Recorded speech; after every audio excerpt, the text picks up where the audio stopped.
Alessia, and you're listening to episode number 3 of Voices of Italy. Today, we're really going to the heart of this podcast theme because I wanted to analyze with you a particular stereotype associated to Italians, what I have now started to call the stereotypical goofy Italian guy. You know, that guy, that one that you're thinking right now that makes jokes all the time and thinks about food all the time, and it's super inflexible when it comes to Italian food. He loves his mama maybe a little bit too much, that goofy Italian guy. Well, that's what we're going to talk about today. And I have to say that my international relations master's degree, that is usually not very useful, today was to inspire this episode, because we're not simply talking about the stereotype in itself out there. I'm going to see with you some cases of Italian figures that have portrayed these cliches, but they have turned them into something that is attached to their brand, their public persona, in a world that has sort of educated us to respect people, their culture, to not to rely too much on stereotypes that they can easily turn into offensive attitudes and comments.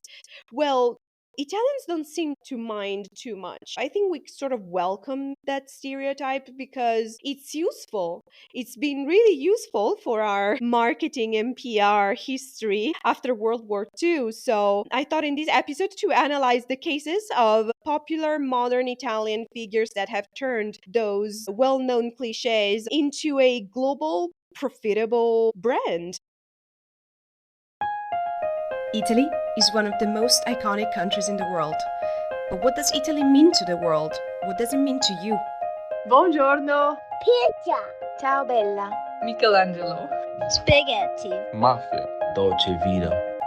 My name is Alessia, I'm Italian, and this is Voices of Italy, the podcast that peels back the layers of the Instagram perfect Italy to reveal everyday stories of authentic, surprising, and messy Italian life.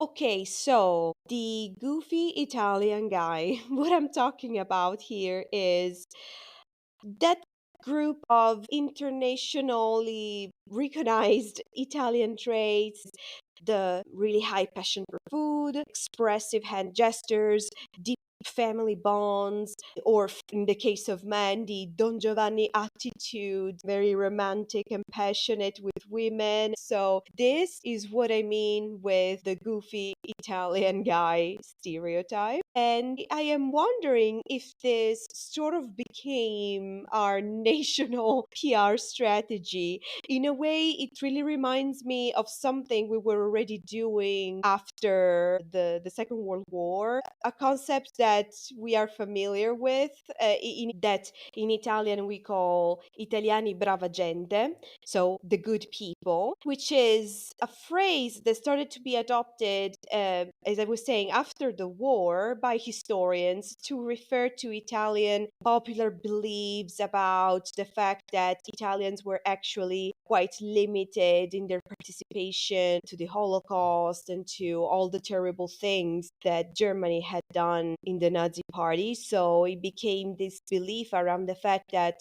yeah, we didn't really participate to those war crimes that much. So it was kind of a promotion of the good side of Italian people to go beyond what our terrible reputation was because of fascism and the war. In a certain way, this soft power that we tried to get back with the Italiani brava gente concept is happening also with the goofy Italian guy concept. Yeah, it's a little bit about soft power. It's an image of Italian people that is turned into a national marketing strategy. So, is this use of exaggerated traits sort of a clever way to boost Italian soft power? Sometimes it also can feel like the opposite because the stereotypes associated with Italian people can be silly. They're not necessarily all really nice. When I was preparing the episode, this person immediately came to my mind, and I'm talking about Gino da Campo. Even if the name is not familiar, you might be familiar with a video or two that you've seen online. He's sort of the culinary Italian champion out there, essentially a celebrity chef. He's based in the UK since he was 19, where he became very, very popular for appearing in or hosting food focused television shows. And in particular, he's famous for his appearances on the show This Morning and for his comments, his reaction to anything that is related to Italian food or how it is perceived or how it's talked about. If people are not, extremely attentive in the way they talk about Italian food, he immediately has a very fiery reaction. And you probably heard a particular catchphrase that became famous online from one of the episodes of This Morning. Do you know, Tell me. if it had like ham in it, it's closer. No. It's closer to a British carbonara. Oh, no. It is. No, that's true. Oh, well, fine. So I'm glad you're standing there. Do you agree? Yeah. But you know what I mean? If my grandmother had wheels, she would have been a bike. Essentially, the host of the program was telling Gino that if the carbonara had ham as the main meat, it would be like a British carbonara. That's all she said. And he, of course, takes this comment really, really seriously to say that that statement made absolutely no sense, that Italian dishes are sacred the way they are and you really shouldn't change them. So I really think he embodies perfectly this side, at least the food related side of the stereotype that we are so flexible and we have this exaggerated reaction that people don't really get offended for because the topic of food is not so serious, so nobody really takes it on to Italian, at least publicly, to say that our attitude is arrogant or offensive, because it's one of the very few things that we all agree brings joy and good mood to people. So it's something to not to be taken that seriously. But as I was saying, Gino da Campo, at least the way he became famous, clearly a big part of his public identity is related to these cultural traits, this Italian accent, passionate defense of Italian cuisine, over the top gesticulations,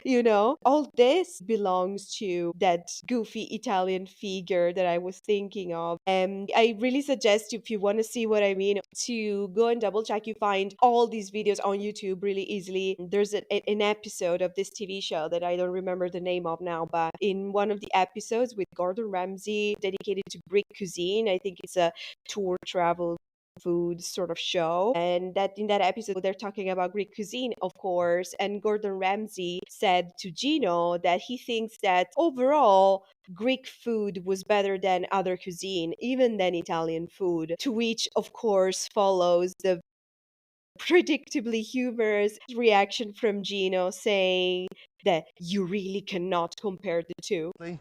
I think Greek cuisine is better than Italian cuisine.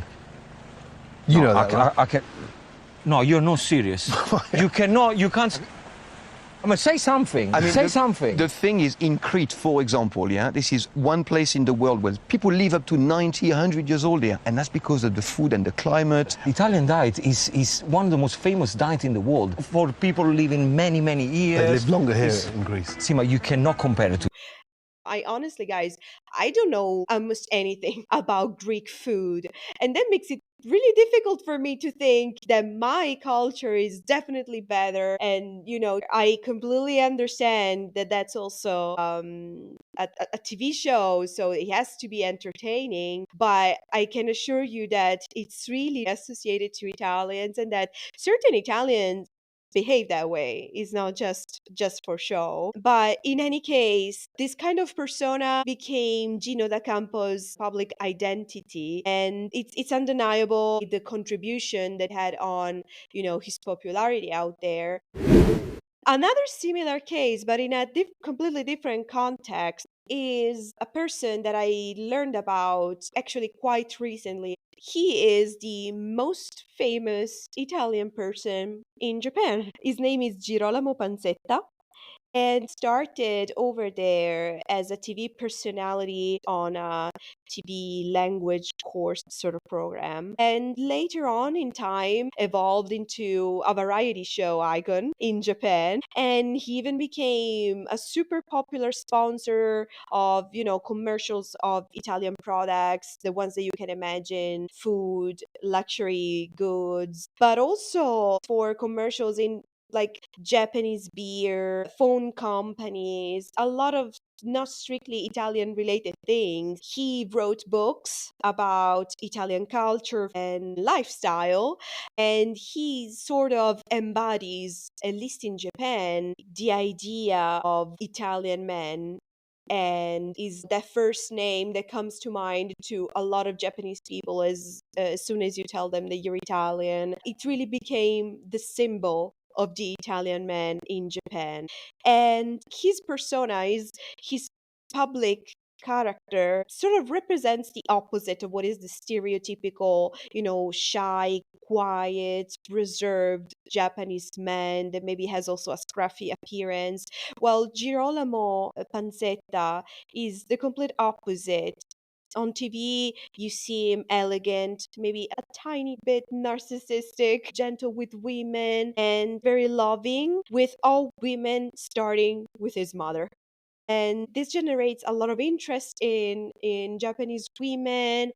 It is interesting that this attachment to the mother is seen as something to be respected, something good in the case of Girolamo, but it's not necessarily the same when a Japanese man has this sort of strong attachment to the mama. But this just confirms further that the fascination that women can have with someone like Girolamo comes from the fascination for his country, for his culture, for the fact that he is Italian. So those traits are part of this package that is the idea of Italian man, that is maybe in this case slightly idealized because it's seen as always elegant, loving, always romantic, and so attached to their moms. They take care of their moms. So in this case, this is a little bit less the goofy Italian guy, but I believe that is still part of that package. I was really impressed of how relevant was for Japanese people when it comes to the image of Girolamo Panzetta, his deep affection for his mom. It's a trait that in Italy it's also very relevant when it comes to Italian men, but not just that, more in general to the Italian youth.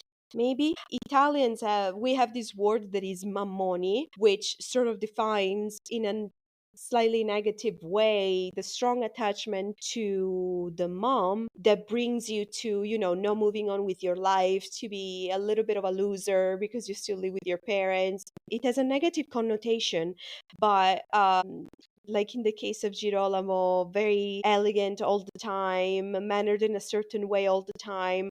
I think in a way it fits really well Japan because they also have a really structured culture and they are very stereotyped abroad themselves. So maybe it just fits them. It just works really well for them. It was a lovely match. But I also started to think about a certain other figure that for me was really worth mentioning when talking about the goofy Italian guy, even though it's a slightly different case and it's a little bit more special. I'm talking about actually Checco Zalone, that I have no doubt all Italians that are listening know who I'm talking about. I am not that sure for non Italians listening, but he is sort of a southern anti hero, if we can talk in these terms. But just to give you a little bit of background for you out there who don't know who Checco Zalone is, this name is a stage name. The real name of the person is Luca Medici. He's a comedian, and his movies have become really big box office phenomena in Italy. I think internationally also. I'm not sure if it's in the European sphere, but he became famous for this sort of satirical portrayal of the stereotypical Southern Italian oaf that, is a little rough, a little vulgar, lives a super carefree life. So that's the general idea. Uh, but it's not as simple as being goofy here. It's really a satirical portrayal, a satirical comment, I would say, on Italian society, on its most unflattering traits. And they are accompanied, I have to say, by a very, very excellent storytelling that uses characters and stories and cliches that belong to that stereotypical Italian identity in many, many ways. When it comes to Checco Zalone itself, the character usually shows these super exaggerated negative masculine traits typical of the stereotypical Southern Italian identity. So, someone that is maybe a little less modern, politically incorrect, inadequate to the challenges of modern life in general. And in itself, that's where the identity of Checco Zalone gave him its big fame. Just to give you an idea, two of his movies are in the top 3 of the highest grossing movies in Italy in the entire history of the nation. Two of his movies are in the top 3. Guys, we're talking about a huge success for a market like Italy that really doesn't lack other forms of movie comedy. Italians will immediately think to the cinepanettone, those, holidays, really, really goofy movies. This it became something historical. And the most successful of those, the name is Quo Vado. And essentially, it explores in a comedic way Italy's obsession with public sector jobs, the posto fisso. And the story is about Checco Zalone, which is a simple man with just one goal in his life, which is keeping his posto fisso, his public sector permanent job, which is a government job. And this is because he loves the security, the benefits. It's really super common. Italians know this. I think we all grew up with our parents telling us to really try our best to get a posto fisso, that having a posto fisso is the best thing that can ever happen to you, because it's usually associated also with the idea that, well, essentially there's not much work to do and nobody can ever possibly take that job away from you. But at a certain point, to go back to the movie, the government approves a reform that tries to cut unnecessary public positions to reduce costs, and this includes Keiko's job. So the thing is that he refuses to leave the job, and instead he gets sent to the most remote location possible, a little bit in the Italian countryside, in the Arctic Circle. Really, they were just desperately trying to make him quit. The movie is rich of these jokes about Italian bureaucracy, generational differences, the fear of change that we have in our society. But then there's also, a good lesson for the protagonist. So it's one of those movies that, yes, is fun, but it's sort of trying to tell you something, and it's trying to do it in a narratively simple, happy ending way. It's very funny, lighthearted, full of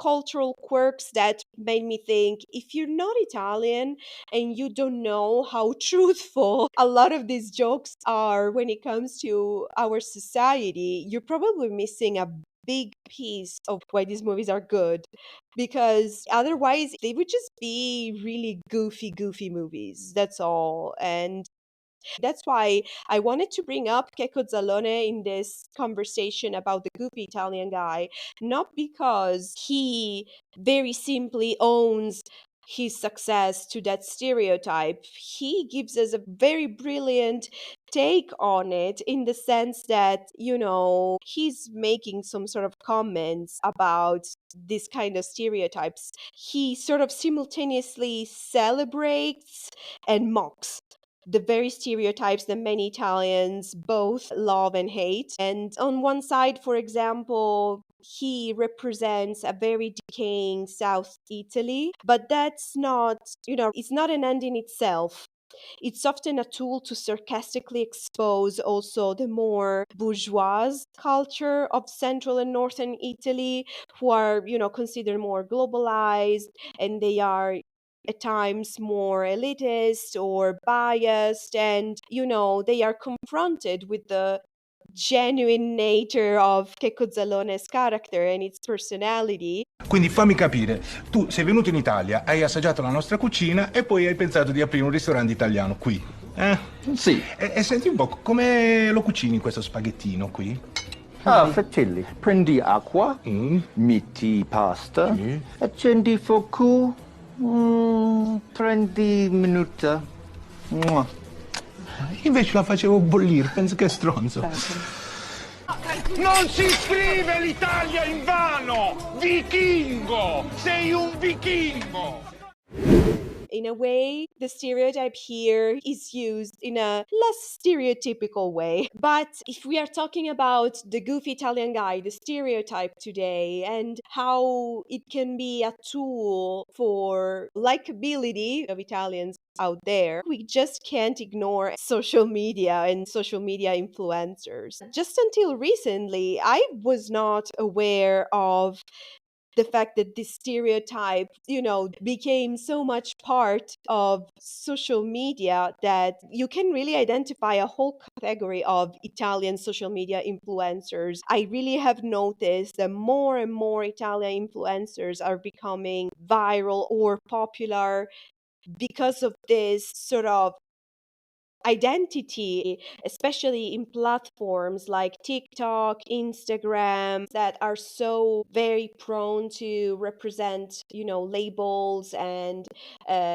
very short, easy to catch messages, including identity messages. For example, the over the top behavior related to Italian cuisine and food, family attachment, the lifestyle aspects that we are so rigid about. I found it really, really interesting and a new wave of telling about the Italian lifestyle. It's not books anymore, it's not necessarily culture, it's not necessarily even movies.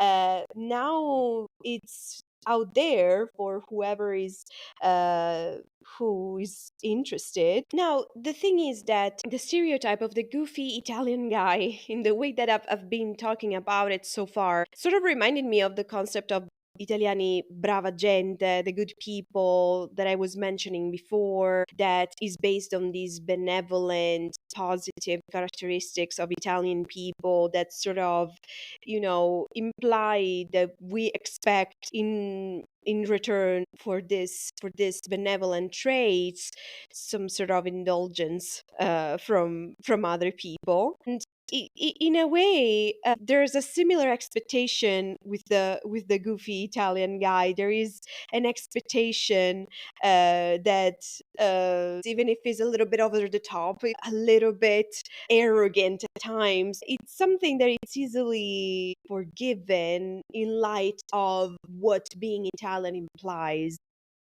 I really see in both some sort of common PR tool, and made me think also to Italian social media influencers that, become super popular on either, especially TikTok and Instagram, with those shorts that tell you about Italian culture in this repetitive, a little bit stereotypical way. And I'm sure that the Italians listening have at some point seen on Instagram one of those short videos. I'm referring to people like, for example, Lionfield Music. They are two Italian social media influencers. And Italian joy spreaders, as they define themselves. These short videos have certain repetitive structures, like, for example, when they sort of intervene during someone else's meal. So, a non Italian person that is probably eating some Italian food, so they sort of intervene to suggest the best way to eat that dish in the correct way, or to show their disappointment if they're not eating it right. They really embody that super hyperbolic Italian pride that at times can also become sort of self parodic. He's making pizza. Please don't mess it up. So far, you're doing a great job. I can't believe it. This recipe is making sense. Oh, Dio, this is an historic moment. For the first time, Albert approved. But there's lots of other influencers like them that embody that side of the goofy Italian guy so perfectly. And it's really much more common than you think for Italians abroad. This is sort of an expectation. They assume if you're Italian, you might somehow get offended if they take you to an Italian restaurant and things are not made in the way that they are made in Italy. It even happened to me to be at restaurants outside Italy with non-Italian people, and yeah, if pizza is not made in a certain way or some pasta formats are not spelled correctly on the menu, they sort of look at you and they expect you to be deeply indignant with the situation. As you may have noticed, so far I've only talked about men because I really think the goofy Italian guy, in the way I'm thinking about it, belongs really more to Italian men stereotypical behavior. And I really started to think about the stereotypical traits of an Italian woman abroad usually belong more to, maybe she's super passionate, very self-confident, super attached to her mama and nonna, and at the same time maybe she's a tiny bit hysterical. One that embodies perfectly this sort of Italian identity on social media is the pasta queen. Why don't you cut your nails when you're cooking? Because I don't want to. If I wanted to, I would have cut them. I love my long nails. It makes me feel good. It reminds me of my mom, my grandmother. And why do nonnas cook while wearing rings? Because they don't care. It's a sign of love. Someone gave you this ring. Wash your hands. Who cares what your nails look like? Whether they're short, long, or middle-sized. And you leave in the comments, down in the videos, I love you. And I wish for your nails to grow long and strong and own it. And this is a Pasta Queen service announcement.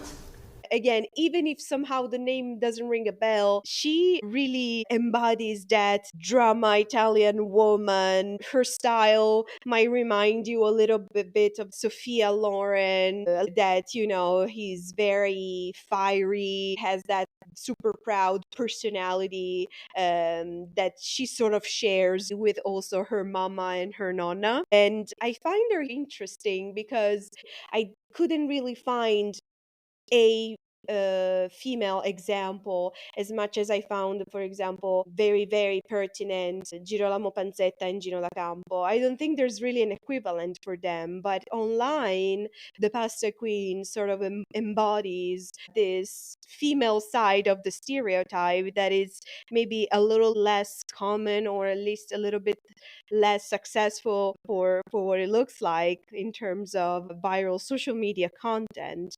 In general, it's interesting to see how they are really recuperating some of these stereotypes and they are using them in the digital space. It's just that sometimes stereotypes, when taken to the extreme online, can be not just a simple form of self-expression, but they can be harmful. But I'm not saying that I see that on social media. On the contrary, I think as long as those representations are, okay, a marketing tool, and they are, an easy way for people to identify you online, it's fine as long as they are detached by an ideology, a political engagement. Of course, at that point, it could be a little more complicated than that.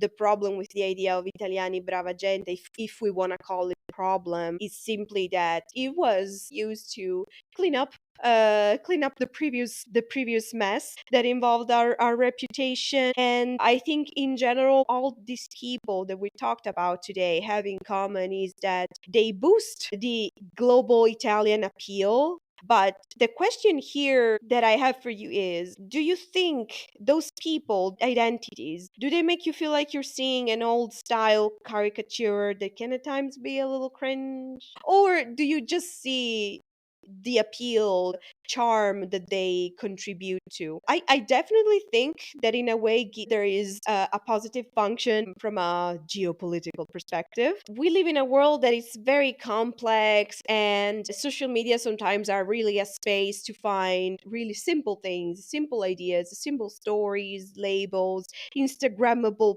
pieces of knowledge. And Italian identity has elements to use to put itself out there in a sort of global global branding way. Also, as an Italian that works in an international company, and because of my work, I get to travel sometime every year. So I never really felt anything particularly negative related to my identity as Italian. I think we're lucky enough that we can comment on how harmful stereotypes can be. But in this case, I think you can see some of the benefits as well. But in general, that's actually a question for my fellow Italians out there. There's so many of us abroad. What's your experience? Have you ever felt uncomfortable for being identified as Italian or connected to a certain Italian stereotype, specifically related to Italian nationality? Not in my case, at least not in reference to the stereotypes that we talked about today. But I would be curious to hear what you all feel. All these personalities and figures, icons that sort of leverage and at the same time nurture stereotypes, are they still something that you guys feel can be harmful? Do you really think that those stereotypes lead to more popularity, or they kind of don't have much of an effect on a culture's reputation? I would love to hear all you guys' personal stories. Join the conversation with me on Instagram and follow the podcast to be updated with all things Voices of Italy and to hear some news for the podcast in the next few days.